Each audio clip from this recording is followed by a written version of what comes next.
এই কলিজা ক্ষত করলা মিথ্যা মায়ার দাগে, একটু না হয় দেখতে আইসো আমি মরার আগে।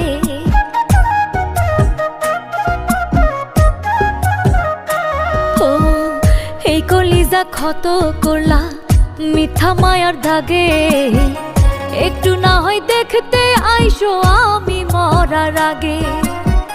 তোমার চোখে সুখের স্বপ্নে সাজাও নতুন ঘর, আপন মানুষ হইয়া তুমি ভাবো আমায় পর বন্ধু, আপন মানুষ হইয়াও তুমি ভাবো